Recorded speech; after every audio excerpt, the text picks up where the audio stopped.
ఈ తరుణంలో అన్నగారు ఇట్లా అడగటం, ఏదో నాకు దేవుడు దిగొచ్చి ఏదో నీకేం వరం కావాలి అంటే నాకు ఏదో వరం అడిగినట్టు ఆయన ఇచ్చేసినట్టు. నాకేం అప్పుడు ఓడిపోయి ఉన్నాం. 1989కి పార్టీ ఓడిపోయాను. ఓడిపోయినప్పుడు ఏంటి రాజకీయాల్లోకి వెళ్తావు, నీకేం కావాలంటే నేను వెళ్తాను సార్ అన్న. వచ్చి అదే రోజు బట్టలు గిట్టలు సర్దుకొని నా వైఫ్ని గుంటూరు వెళ్దామని చెప్తున్నాను. ఆమెకి ఏం లేదు, నోరు ఎల్లబెట్టింది, కళ్ళు ఎల్లబెట్టింది, నా వెంక చూస్తూ ఉంది. ఏంటి పిచ్చాడట, శుభ్రంగా హాయిగా శుక్రవారం వస్తే సినిమాకి తీసుకెళ్తున్నాడు, చక్కగా హోటల్లో తీసుకెళ్తున్నాడు, ఇదేంటి ఇక్కడ రాజకీయం అంటున్నాడు ఏంటి అని చెప్పి ఓ రోజు ఏదో సందర్భంలో ఆ ట్యాంక్ బండ్ మీద తీసుకెళ్తే మీకు ఏంటి ఏం అవ్వాలని ఉందని అడిగింది. నాకు అటు నుంచి చూస్తే అసెంబ్లీ కనపడింది.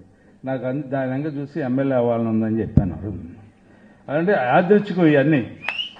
ఆ రకంగా అన్నగారు అడగటం, అడిగిన తర్వాత వచ్చి అందరూ వస్తుంటే ఒక్క వ్యక్తి తప్పితే మిగతా వాళ్ళందరూ నన్ను ఎందుకు వెళ్తున్నావు, ఓడిపోయినప్పుడు వెళ్ళటం ఏంటి, ఏం చేస్తావు ఓడిపోయి వెళ్ళి, ఎందుకు నువ్వు డెసిషన్ తీసుకుంటున్నావు ఇవన్నీ అని అడిగారు. ఒకే ఒక్క వ్యక్తి మా తండ్రి గారు, ఎప్పుడైతే నువ్వు ప్రజల్లోకి వెళ్ళి ప్రజల్లో తిరిగి ప్రజలతో మెప్పు పొంది ఆ రకంగా నువ్వు నాయకుడు అవుతావో అదే నిజమైనటువంటి నాయకత్వం అని చెప్పి చెప్పడం జరిగింది. నాకు అదే ఇప్పటికీ ఉంటుంది. పనిచేయాలి, పనిచేసి మెప్పించాలి, మీ అందరితో కలిసి పనిచేయాలి. పెత్తనం చేయటం అనేది నాకు కొత్త కాదు, కానీ పెత్తనం అనేది నాకు పెద్ద ఇష్టం ఉండదు. 10 మందితో ఉండాలి, 10 మందితో కలవాలి, 10 మంది చేత పనిచేసి నేను పనిచేయాలనే భావంతోనే ఆ రోజున యావత్తు గుంటూరు జిల్లా, ఉమ్మడి గుంటూరు జిల్లాలో గ్రామ గ్రామానికి వార్డుకి తిరిగి ఆ రోజున ఉన్న ప్రభుత్వంలో పచ్చ చొక్కా వేసుకోవడానికి భయపడే రోజుల్లో నేను పచ్చ చొక్కా వేసుకోవడం కాకుండా 91 ఎన్నికలు వచ్చేటప్పటికే పట్నంలో నువ్వా నేను అంటూ ఎలక్షన్ చేసినటువంటి సందర్భం. దాదాపు 43 బూతుల్ని రీపోలింగ్ తీసుకొచ్చి, ఎందుకంటే అప్పటికే 32,000 పోలైంది, లాల్జాన్ బాషా గారు కంటెస్ట్ చేస్తా ఉన్నాడు. 43 బూతులను రీపోలింగ్ చేసి అప్పటికి వీళ్ళందరూ ఉన్నారు పిల్లలు, ఏది జయప్రకాష్ వాళ్ళ అన్న, తమ్ముడు, వీళ్ళ నాన్నగారు అందరూ ఉన్నారు ఆ రోజు. అప్పటికి వీళ్ళు ఇంకా బీజేపీ వాసన రాలా, ఓన్లీ తెలుగుదేశంలో ఉన్నారు ఆ రోజుకి. అండ్ వీళ్ళందరూ ఉంటే ఒక ఊపి 43 బూతులు రీపోలింగ్ తీసుకొస్తే 32,000 పోలింగ్ అయినటువంటి బూతులు మరుసటి రోజు కంచెలేసి ఐఏసి ఈఏసి ఏంటంటే ఏదో నష్టం జరుగుతుందని చెప్పి వాళ్ళు భయపడిపోయి, వీళ్ళు అటాక్ చేస్తారేమో అని చెప్పి భయపడిపోయి కంచెలు ఎంచి చేస్తే కేవలం 8,000 ఓట్లు పోలైతే ఆ ఎలక్షన్లో లాల్జాన్ బాషా గారు 14,500 ఓట్లతో గెలవటం జరిగింది. ఆ రకమైనటువంటి వాళ్ళు వేసిన ప్లాన్కి మనం వేసిన ప్లాన్కి అది డిఫరెంట్గా రోల్ ప్లే చేసి మనం గెలవటం జరిగింది. ఆ రకంగా 94 వచ్చేటప్పటికే మళ్ళీ ఇంకొక విచిత్రమైనటువంటి సన్నివేశం.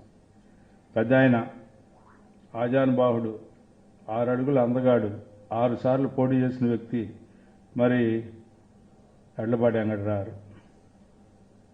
మరి ఎడ్లపాటి వెంకటరావుని తట్టుకోవటం అంటే ఇట్లా మామూలుగా ఇట్లా కూర్చుంటే అందరూ ఎక్కడైనా కొత్త వాళ్ళు అనుకో, వేమూరు ఏమైద్ది అంటావు అని ఎవరన్నా అడిగారు అనుకో, ఏమైద్ది అంటామంటే ఆయనకి చెప్తే ఇంకెవరికి వస్తుంది ఎడ్లపాటి వెంకటరావు అని అక్కడే ఉండేవాడిని నేను కూడా. 6గురిలో నేను ఉండేవాడిని, వాళ్ళందరూ అటు చెప్పుకుంటూ ఉండేవాళ్ళు. ఆ రకంగా మరి అన్నగారి దగ్గరికి అందరూ పెద్దలందరూ కూడా వెళ్ళారు. కుల పెద్దలందరూ వెళ్ళి ఆయన తప్పితే గెలవడండి, 6 సార్లు పోటీ చేశాడు, మంత్రి చేశాడు, కార్పొరేషన్ చైర్మన్ చేశాడు, అది అని చెప్పాడు.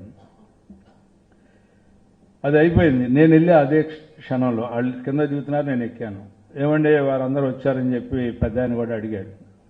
అడిగితే కూర్చోమన్నాడు. కూర్చోలా, చేతులు కట్టుకొని నుంచున్నా. ఆయన దగ్గర ఎప్పుడు కూర్చునేవాడిని కదా, ఇట్లాగే నుంచునేవాడిని.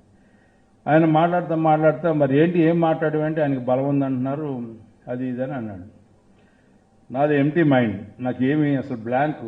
ఎందుకంటే 60 మంది యోధులు మెట్లు దిగుతా ఉంటుంటే నాకు అసలు ఆశ్చర్యం, ఇది అసలు మనం ఎక్కడన్నా ఉంటామా సోదిలో అని చెప్పి.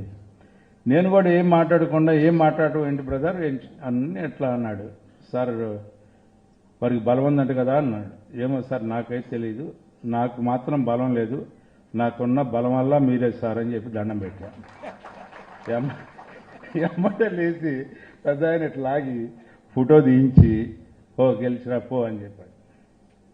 అంటే ఈ రెండు విషయాలు ఎందుకు చెప్తున్నానంటే ఈ యాదృచ్ఛికం. అంటే నేనేమి దైవ సంపన్నుడు కాదు, లేకపోతే నేను రోజు లేదు పూజలు చేసేవాడిని కాదు, లేకపోతే నాకేదో బలం ఉంది అని కాదు, ఆర్థికంగా బలం ఉందని కాదు, లేకపోతే ఇంకోటని కాదు. ఎందుకో ఆ రకంగా నాకు 6 సార్లు పోటీ చేశా. 3 సార్లు ఇక్కడ, 3 సార్లు వేమూరులో. నాకు ఎప్పుడు కూడా ఓడిపోయినప్పుడు నాకు ఎప్పుడు బాధ లేదు, గెలిచినప్పుడు నేను ఎప్పుడు ఉప్పొంగిపోల.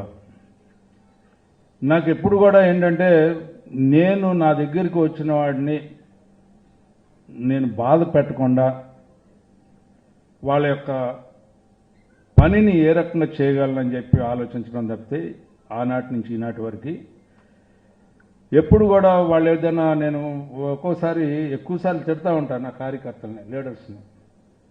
తిట్టినప్పుడు తిట్టి వెళ్ళిపోతాను ఇంటికి. వెళ్ళిన తర్వాత మళ్ళీ వాడు ఏమనుకున్నాడు ఏమోనని మొదటి లెగంగానే ఫోన్ ఎవరికి చేస్తానంటే ఆ రాత్రి తిట్లు ఎవరైతే తిన్నారో వాడికి పొద్దున ఫోన్ చేస్తా, ఎరా ఎట్టున్నావు అని చెప్పి.